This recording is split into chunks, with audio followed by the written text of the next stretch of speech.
this is the second time I'm recording this, because the first time I just lost the memory card. I have no idea how. I've clearly forgotten how to make video. Anyway, today I want to talk about the 5 most difficult things about starting a sport, and a sport being wheelchair fencing, because it's the only thing I really have experience with. So, just a little prerequisite for the video, I didn't want to put it into an order because I know that based on your disability, or not having a disability, or it being a parasport or an able-bodied sport, or your financial situation, or just generally what sport it might be that you're applying this to, or anything, there are so many different things, and some of these things I think I found very difficult may not even be on your list of 5. Some things I think are not that difficult, but quite difficult, maybe your number 1 difficult. So it all really kind of is personal. So it's just 5 things that I found difficult in no particular order. And what I want to do is I want to start by going into a competition that I did at Chichester over the weekend. A little small competition for beginners that they wanted someone from the international team to represent and be a part of, to kind of encourage the guys. So I went down, and let's just jump straight into that, and then after that, if you're not into that, skip that, and we can talk more about the 5 most difficult things about starting a sport.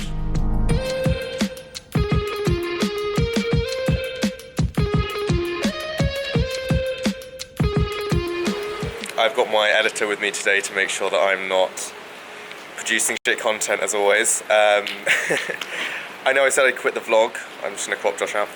I know I said I quit the vlog like 2 days ago, and I am sort of not doing the vlog anymore, but turns out that today is the Chichester Open, and on the Chichester Open they also run a kind of side competition for wheelchair fencers. It's also called the Chichester Open, but it's for wheelchair fencers. Very small one, just sort of for beginners, but the guys basically asked me to come down. They asked one person from like the squad, from the international squad, to come down and actually just show, to spy on the grassroots, to basically encourage the new kind of crop of wheelchair fencers and show them what they should aspire to. Although I'm not the best, I'm not by any means that good, but yeah. Anyway, we're just about to grab a spoiled breakfast, and then we're going to head down to Chichester. It's lovely weather. Wait, so you're not in focus? Lovely weather. It's lovely. It's great weather.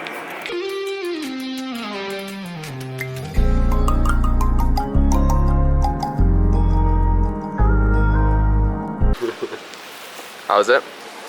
Yeah, good. Gobcam.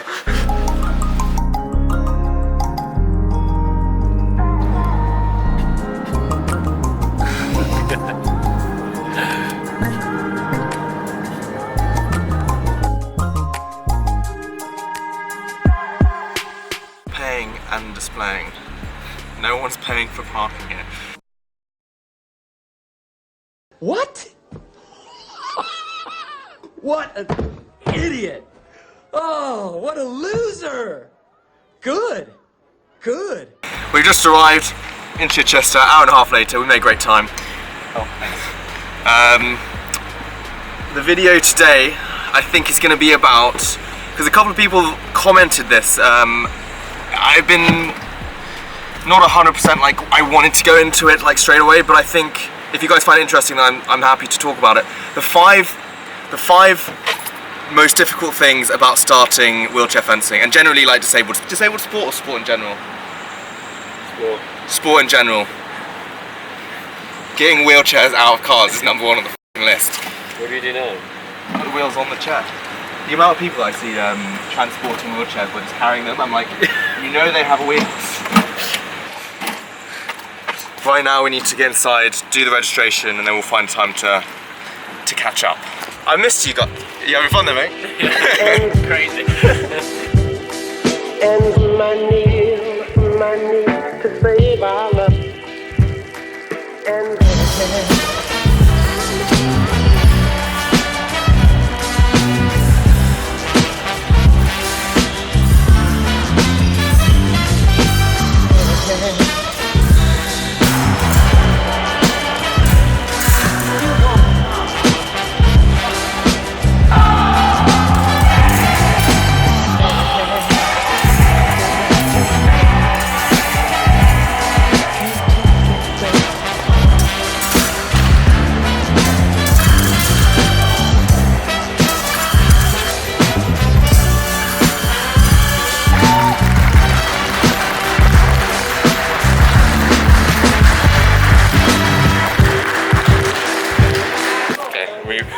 Take two.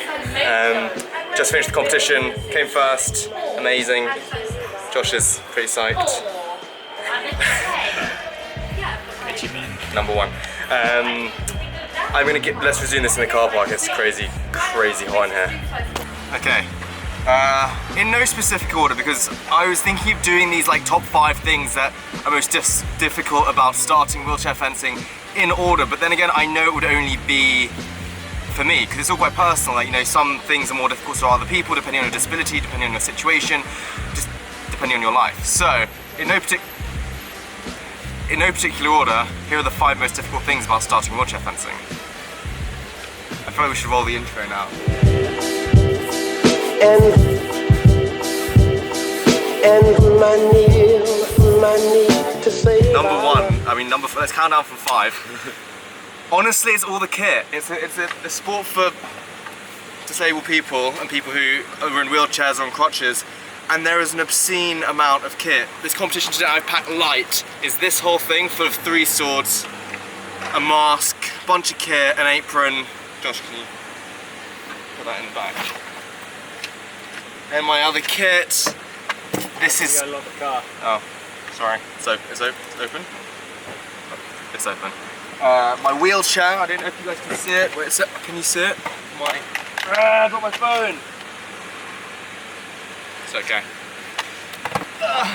This is the wheelchair. Is that pretty much covered? Here's medal, by the way. First ever gold. I mean, it was at a beginner's competition. I can't really brag about it too much. It was more like me turning up to just represent the squad, like the international squad. But gold's gold. Always a win. Always a win. Catch you guys in the car. Okay, I just want to add on to this equipment. Equipment, carrying and transporting it. So again, like I said at the beginning, this is very personal. If, for example, you take up diving and your equipment is speedos and goggles, that's not very difficult. Or if it's a para sport, but it's like, I don't know, archery, I don't really know what you carry for archery, a bow, if you're not in a wheelchair. If you are in a wheelchair, it all really depends and is personal to your sport and your disability and or ability. But I personally find wheelchair fencing a complete ball ache when it comes to the amount of equipment. For a para sport and for people with disabilities, the amount of equipment that you have to cart around is so uninclusive, it's ridiculous. Like, when I go to the wheelchair fencing competitions, I need to take a big wheelchair fencing bag with all the stuff in it, masks, swords, everything. Top bag on that, and then 2 sets of kit, and then clothes, and a wheelchair, and then there's a frame if you want to then, you know, you don't have to take that to competitions, but, you know, just generally, like, getting it in and out, and it's just a nightmare. Transporting it generally is a complete ball ache. So that's number 1 on my list, is transporting and carrying all of the equipment. And that moves us really nicely on to our second thing, which is buying said equipment. It really adds up. It gets very, I mean, I've taken now, and the reason I'm looking down is because I've got a book here of all the things that you need to buy to start wheelchair fencing. So, wheelchair, fencing wheelchair, £2,500. I'm going to put these here, so you guys, and I'll add them up. £960 for a club membership, and that's a reasonable price per year. £717.40 for a starter kit in épée. That's including 1 épée, and that's everything you need to start the sport. I just basically found that online at a club, so that's just a general price. £50 an hour per once a week for a lesson from a coach. I mean, I do 2 lessons, but let's just say for the purpose of this 1. And that is just only, and then a frame. I mean, the frames cost about £2,500. If your club's got one, you might not have to buy that. But that's only just to practice at your club. If you want to then actually compete internationally, you're going to need a couple more foils. 3. So that's £169 each times 3. 2 more épées, because you've got 1 in the starter pack. They're £183 each. We're talking about lightweight stuff here, like the top level stuff. A second pair of kit, jacket, £217. Breeches, £161. A lame times 2, because in case one breaks for foil, £108. And the reason I say épée and foil, in able-bodied you only do one, but in wheelchair it's very, very, very common to do two. Most people do two. And so the thing is, I get that, you know, again, this is just for me, and a lot of people say wheelchair fencing generally is not that expensive, because I guess if you start from a young age and you just build up the cost, you know, you buy a sword, you borrow some kit, and then you buy a kit next year, and then you buy a mask the next year. Oh, yeah, a mask comes in the... Then the cost is spread out over a longer period of time, like a couple of years. I don't know if you started when you were 10 and now I'm 26. So, I mean, over the past 16 years, spread that cost over the past 16 years, and then there's only like additional costs of kit breaking or failing, which doesn't happen that often. But because I started wheelchair fencing fairly recently, about a year and a half ago, 2 years ago probably, but a year and a half ago internationally, I've had to condense all of that cost into like 1 year, because I've gone from 0 to 100 in terms of all the lessons, all the kit, needing everything as quickly as possible. And also not even mentioning the kind of travel and accommodation at these events. The flights are usually, I don't know, in Europe about £200-300, in anywhere like long haul, like Korea and Brazil, it can be anywhere between 1,000 and 3,000, like I don't know. The general price for these competitions plus accommodation and food and everything is usually about £1,000. So 6 or 7 competitions a year, it really adds up. And I think this leads us on to our third thing that I find difficult, which is staying positive. And when you're spending so much time, so much money, investing so much of your, you know, life into something, it can be very easy to lose that positivity, that confidence, that will to keep going. I know certainly that when you invest so much and you go around the world and you fly out to a competition, you've given it everything and you spent money and time getting to this place, and then you get knocked out in the first round, it can be very demotivating. And staying positive, I think, after the honeymoon phase, the sort of like first 6 months, when I first started fencing, I couldn't even put down the sword, I was so excited about it. But that kind of wears off, like the honeymoon phase or whatever you want to call it. And after that, that's when you sort of start to lose. You start fencing internationally and you realise it's not all fun and games, that the kind of novelty wears off. And then staying positive is not just something you can take for granted, it's something that you need to work on. So that's something that I actually found quite difficult. Now I'm a lot better at it, but towards the beginning I'd find it a lot harder. Number 4, your body. Staying in shape, staying healthy, staying fit. Again, this is something that's quite particular to me. I know that obviously with the para sports, with disabled sports, when you have a disability, that might be more of a consideration. I know a lot of people who struggle a lot with that, actually have to take more medication, etc. Again, it's a personal thing. Personally, my leg doesn't get in the way too much. Sometimes I get hurt when I get hit, but I wouldn't say that's not what I'm talking about. What I really mean is actually staying fit, staying healthy, eating enough. It's honestly, that's one of the things that people don't talk to you about when starting professional sport, is the amount that you have to eat in order to repair your body after all the training, to keep going, to fuel it, is ridiculous. You just end up eating, and I'm so full all the time because I'm like not a big guy, but it's a nightmare. Staying fit and healthy, because I started the sport so 0 to 100% really, really quickly, my body just was falling apart. The seams, my finger, I had trigger finger, I had problems in my wrist and my elbow. I remember every night I was going to sleep after training in the first couple of months where like my arm would be throbbing, it would be horrible. I'd have to ice it every night, my back, my everything was just in bits. I had to see the physio all the time and I was just in constant pain, and I was constantly trying to balance not having an injury, which was difficult. And again, that's more due to me. I think if, for example, you started when you were young and you kind of gently worked your way up to then competing and to fencing as much as I do now, your body would gradually get more used to it as opposed to sort of being thrown into the deep end, which is kind of what I did. So again, another personal thing that I found difficult was staying healthy, eating enough, and not getting injured. And also, getting enough sleep. I sleep so much, also because of my leg. I want to sleep all the time. It's a nightmare. And the last thing I want to talk about and touch on that I find difficult starting a sport and going really from 0 to 100, like I've said before, I feel like I've said 0 to 100 a million times, in this sport is, I guess it doesn't really, it's not as, what's the word I'm looking for? applicable to like just socially doing sport. But when you're doing a sport at like a high level, or like an elite level sport, making sacrifices. Honestly, like my training starts from 6 p.m. till 10:30 p.m. or no, sorry, 9:30, 10 p.m. So that's generally the time when people finish work, when people want to go for dinner, when people want to go for a drink or to socialise or to see my friends. And so I have to say no sometimes. I have to say, no, I'm training then, I can't see you guys. Birthdays, like going to someone's birthday party.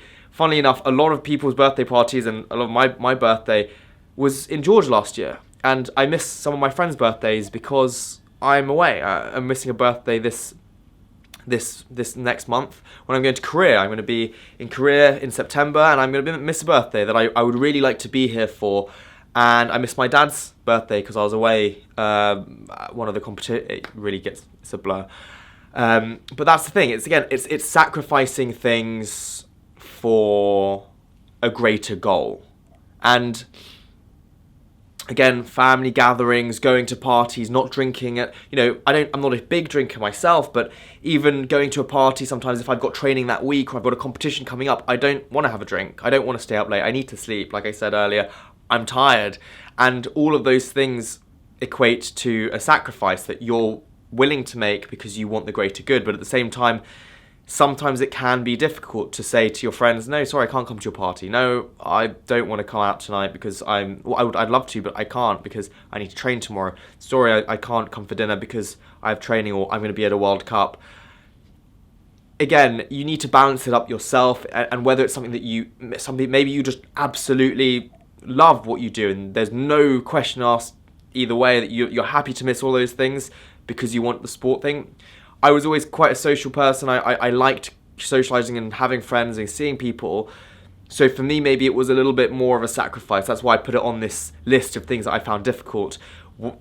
It is just, it's one of those things. You just gotta, if you want to be successful enough, you've got to be willing to make sacrifices. And again, it also encompasses like the early mornings, waking up at 6, waking up at 5, not buying your favorite new album on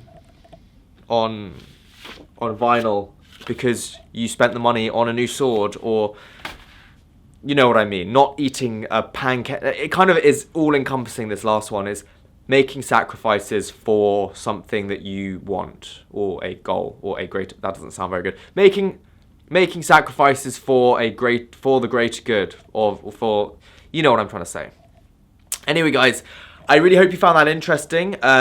It's just a little kind of more informational video that I want to sort of direct my channel in the way of, as opposed to just, hey, this is what I'm doing today, and talk to you guys a little bit more about things that I think are interesting. I hope you guys found it as interesting as me, and I will see you at some point soon. See you guys in a little bit.